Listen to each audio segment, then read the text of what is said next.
ഇംഗ്ലണ്ടിലോ U കെയിലോ അമേരിക്കയിലൊക്കെ ജോലി ചെയ്യുന്ന ആളുകൾ അവർക്ക് സാമാന്യം നല്ല അസുഖം വന്നാൽ എവിടെയാ ചികിത്സിക്കുന്നത്?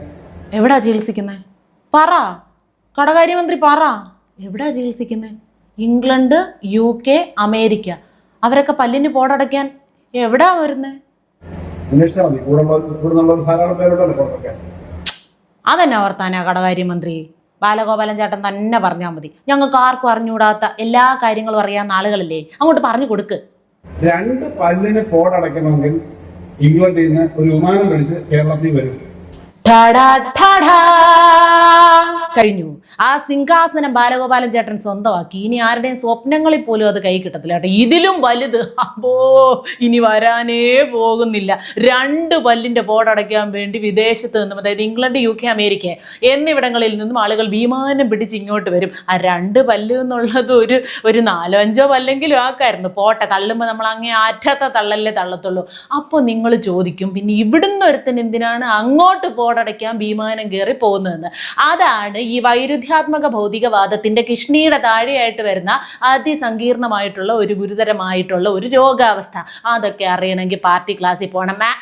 ഇനി ആർക്കും ഒരു സംശയം വേണ്ട, ബാക്കി എണ്ണം പറയിപ്പോ. കേട്ടോ, കടകാര്യമന്ത്രി എന്ന് പറഞ്ഞാൽ എന്താ? കടത്തിനെ കുറിച്ച് സകല കാര്യങ്ങളും അറിയാവുന്ന മന്ത്രി എന്നാണ്. അവിടെയാണ് നമ്മുടെ ആ ഒരു സാമ്പത്തിക ശാസ്ത്രജ്ഞന്റെ കരവിരുത്, ആ ഒരു നാക്കിൻ്റെ ആ സംസാരിച്ച് ഫലിപ്പിക്കാനുള്ള ഒരു കഴിവുണ്ടല്ലോ, അത് നമ്മൾ തിരിച്ചറിയേണ്ടത്. വിമാന ടിക്കറ്റും കഴിഞ്ഞ് പോടും അടച്ച് ഈ മിച്ചവും വരും. എങ്കിൽ പിന്നെ ആ വിമാന ടിക്കറ്റ് മുഴുവനും ബാക്കി മിച്ചം വരുന്നതും പോക്കറ്റ് വെച്ചുകൊണ്ട് മുഖ്യദാസൻ ഇവിടെ പോടടച്ചാൽ പോരെ? പല്ലിൻ്റെ പോട് മാത്രമേ അടയ്ക്കുള്ളല്ലേ ഇവിടെ? എന്ത് പോടടയ്ക്കാനാ പിന്നെ അവിടെ പോകുന്നത്? എല്ലാവിധ പോടടപ്പ് ഇവിടെ നടത്തിയ അത് നമുക്ക് ലാഭമല്ലേ? എന്തേലും ആട്ടെ, ബാക്കി ഈ 2 പല്ലിന് പോടടയ്ക്കണമെങ്കിൽ നമ്മുടെ നാട്ടിൽ വന്നിട്ട് ചെയ്യുന്നതാണ് ലാഭം. ഞാൻ കുറച്ചു മുമ്പ് പറഞ്ഞതുപോലെ ഇതൊക്കെ സാമ്പത്തിക ശാസ്ത്രത്തെക്കുറിച്ച് എന്തെങ്കിലും വെളിവുള്ളവർക്കേ മനസ്സിലാകത്തുള്ളൂ കേട്ടോ. നമ്മളെപ്പോലുള്ളവർക്കൊക്കെ മനസ്സിലാക്കാൻ ഇത്തിരി പാടാണ്.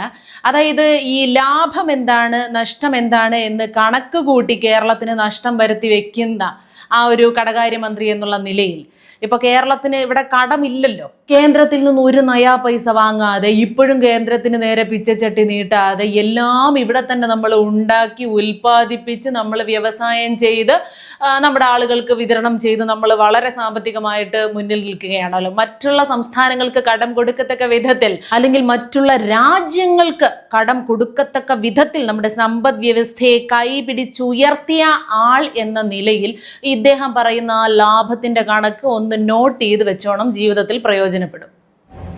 അവിടെ സാധാരണ ചികിത്സ കിട്ടണമെങ്കിൽ മാസങ്ങളോളം കാത്തിരിക്കേണ്ടി വരും. അതെ, നിങ്ങൾക്കൊന്നും അറിയാത്തതുകൊണ്ട് കേട്ടോ, വിദേശങ്ങളിൽ പോയിട്ടില്ലല്ലോ, കഷ്ടം. ഇംഗ്ലണ്ടിലും UK-ലും അമേരിക്കയിലും ഒക്കെ ഒരു 8-9 മാസമൊക്കെ നമ്മൾ ബുക്ക് ചെയ്ത് കാത്തിരുന്നാലാണ് ഒരു പല്ലിൻ്റെ പോടടയ്ക്കാൻ സാധിക്കുന്നത്. മനസ്സിലായില്ലേ? അത്രയും കാലം കാത്തിരിക്കാൻ അവർക്ക് കഴിയില്ല. അതുകൊണ്ടാണ് പിന്നെ മിച്ചം കിട്ടുന്നതിനും കൂടെ വേണ്ടിയിട്ടാണ് അവർ ഈ ദൈവത്തിൻ്റെ അല്ല കാരണഭൂതത്തിൻ്റെ സ്വന്തം നാട്ടിലോട്ട് വിമാനം കയറുന്നത്. ഇപ്പോൾ സംസ്ഥാനത്ത് മെഡിസിൻ പണ്ടും ഷോർട്ടേജ് ഉണ്ട്, ഇപ്പോഴും ഷോർട്ടേജ് ഉണ്ട്. ഇത് കേൾക്കുമ്പോൾ നിങ്ങൾ വിചാരിക്കും, എന്തിനാണ് അണ്ണ സെൽഫ് ഗോൾ അടിച്ചുകൊണ്ടിരിക്കുന്നതെന്ന്. മെഡിസിന് പണ്ടും ഷോർട്ടേജ് ഉണ്ട്, ഇപ്പോഴും ഷോർട്ടേജ് ഉണ്ട് എന്ന് പറഞ്ഞു വരുന്നതിൻ്റെ അർത്ഥം, ഇത് പറഞ്ഞു തുടങ്ങിയപ്പോഴേ എനിക്ക് മനസ്സിലായി കാര്യം എന്താണെന്നറിയോ? അത്രത്തോളം ആളുകൾ നമ്മുടെ മെഡിസിനെ ഇവിടെ ആശ്രയിക്കുന്നുണ്ട്. എല്ലാവരും രോഗികളാണെന്ന്, അത്രേ ഉള്ള കാര്യം. ഈ കഴിഞ്ഞ 9 വർഷം കൊണ്ട്, 9 വർഷത്തിന് മുന്നേ ഒരു രോഗവും ഇല്ലായിരുന്ന ആളുകൾ വരെ ഇപ്പോൾ നാനാവിധത്തിലുള്ള രോഗങ്ങൾ കൊണ്ട് സമ്പന്നരായിരിക്കുകയാണ്. എല്ലാം ശരിയാക്കി തരും എന്ന് പറഞ്ഞില്ലേ? പ്രഷർ, ഷുഗർ തൊട്ട് വെരിക്കോസ് വെയിൻ വരെ എല്ലാവർക്കും തന്നില്ലേ? ഇനി നിങ്ങൾ വായുവും ഭക്ഷിച്ച് വെള്ളവും കുടിച്ച് മരുന്നും കഴിച്ച് വീട്ടിലിരിക്കുക. ഇതിനേക്കാൾ കൂടുതൽ ഒരു സർക്കാർ എന്ത് ചെയ്യണം? പിന്നെ ദിവസാദിവസം ജനങ്ങൾക്ക് ഉതകുന്ന തരത്തിലുള്ള നിയമങ്ങളും പരിഷ്കാരങ്ങളും എല്ലാം കൊണ്ടുവന്ന് ജീവിതശൈലി രോഗങ്ങളും കൂടി നമുക്ക് സംഭാവന ചെയ്തിട്ടുണ്ട്. അതുകൊണ്ട് ഇവിടെ മെഡിസിന് ഭയങ്കര ഷോർട്ടേജ് കിട്ടാനില്ല.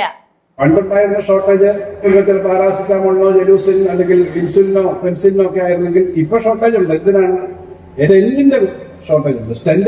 ഉള്ള കാര്യം പറഞ്ഞത് കേട്ടോ. ഇതൊക്കെ വായിന്ന് വരും. പണ്ടൊക്കെ ഓരോ പാരസെറ്റാമോളിൻ്റെ ഒക്കെ ഷോർട്ടേജ് ഇവിടെ വരുള്ളായിരുന്നു. കാരണം ആളുകൾക്ക് തലവേദനയോ വല്ലപ്പോഴും വരുന്ന പനിയൊക്കെ ഉള്ളായിരുന്നല്ലോ. ഇപ്പം എല്ലാവർക്കും ഹൃദയത്തിനാ കംപ്ലൈൻറ്റ്.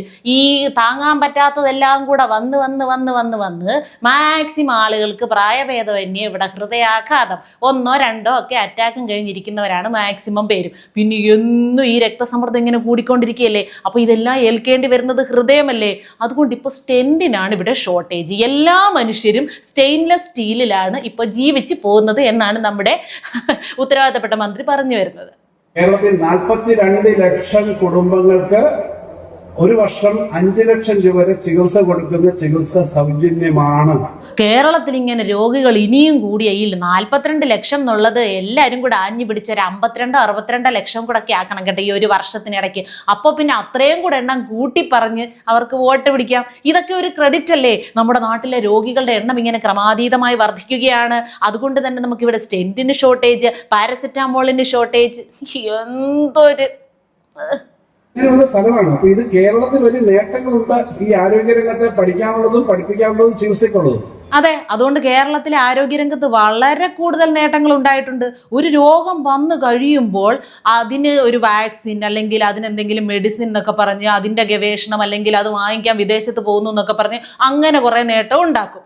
അത് കഴിഞ്ഞ് തിരിച്ചു വന്ന് ഇവിടെ മാസ്ക് വെച്ച് എല്ലാവരും നടക്കാവുള്ളൂ എന്ന് പറഞ്ഞ് അങ്ങനെ കുറേ നേട്ടം ഉണ്ടാക്കും. ഓരോ പ്രാവശ്യം രോഗം ഉണ്ടാകുമ്പോഴും അടുത്തതിന് ഞങ്ങൾ ജാഗ്രത കാണിക്കും, അടുത്തതിന് ജാഗ്രത കാണിക്കും, അടുത്തതിന് മുൻകരുതൽ എടുക്കണം എന്നൊക്കെ ഇങ്ങനെ പ്രസംഗിക്കും. ഇതെല്ലാം കഴിഞ്ഞ് ആളുകൾക്ക് വേണ്ടി കുഴിയെടുത്ത വകയെ പോലും പല വിധത്തിലുള്ള നേട്ടങ്ങൾ വീണ്ടും ഉണ്ടാക്കും. അങ്ങനെ നേട്ടങ്ങളോട് നേട്ടം.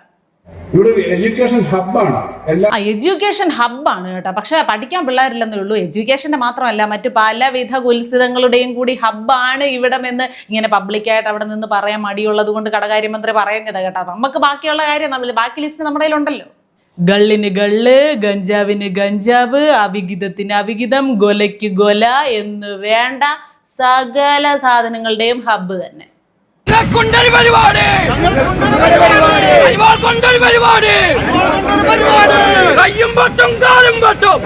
കണ്ട, ഞങ്ങൾക്കുണ്ടൊരു പരിപാടി, അരിവാള് കൊണ്ടുള്ള പരിപാടി. മറ്റേ നെല്ല് കൊയ്യുന്നതാണെന്നൊന്നും ആരും തെറ്റിദ്ധരിച്ചേക്കല്ലേ.